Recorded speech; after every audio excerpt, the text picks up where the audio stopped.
বিসমিল্লাহির রহমানির রহিম। আপনাদের সাথে আছি আমি পিএস ইব্রাহিম। আজকের মোবাইল ডিভাইসটির মডেল হচ্ছে Xiaomi Redmi 9T। এই রেডমি মোবাইলটির সমস্যা হচ্ছে পাওয়ার অন হচ্ছে না। কম্পিউটারে ইউএসবি কানেক্ট করলে মাঝে মধ্যে ইউএসবি কানেক্ট হয়, আবার মাঝে মধ্যে ইউএসবি কানেক্ট হয় না। আর যখন কানেক্ট হয় তখন অটো কোয়ালকম ইডিএল পোর্ট বা ইডিএল মোডে থাকে। সাধারণত 4টি কারণে এই সমস্যা হতে পারে। প্রথমত বা 1 নম্বর কারণ হচ্ছে রোমের সমস্ত ফাইল সিস্টেম ডিলিট হলে, 2 নম্বরে হচ্ছে রম খারাপ হলে, 3 নম্বরে হচ্ছে র্যাম খারাপ হলে, আর চতুর্থ কারণ হচ্ছে সিপিইউর র্যাম ও রোমের লাইন সংযোগ দুর্বল থাকলে। তো আমি এখন আপনাদের দেখানোর চেষ্টা করতেছি পাওয়ার সাপ্লাই কানেক্ট করে এটা রিডিং কত আছে সেটি দেখানোর চেষ্টা করতেছি।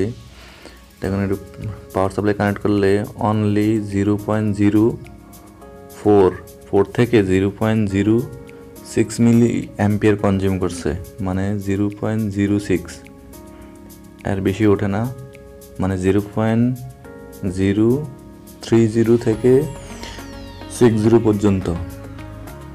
তো যেহেতু এই ডিভাইসটি মাঝে মধ্যে কম্পিউটারে কানেক্ট হচ্ছে, তাতে আমরা নিশ্চিত যে পাওয়ার আইসি এবং চার্জিং আইসি ঠিক আছে।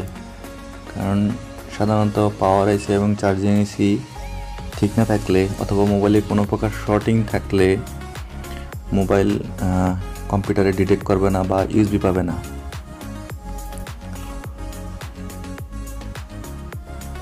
আবার কোনো কোনো ক্ষেত্রে টেস্ট পয়েন্টে আমরা যে টেস্ট পয়েন্টে প্লাশিং করার জন্য যে টেস্ট পয়েন্ট কানেক্ট করি, তো টেস্ট পয়েন্টে শর্টিং থাকলেও এই সমস্যা হতে পারে। তবে টেস্ট পয়েন্ট শর্টিংয়ের চান্স মাত্র 1% ধরে নিতে পারেন। তো সর্বশেষে চতুর্থ কারণটি আমার কাছে খুব গ্রহণযোগ্যতা পায়। কারণ হচ্ছে বেশিরভাগ ক্ষেত্রেই সিপিইউ, র্যাম ও রোমের লাইনের সমস্যা বেশি থাকে।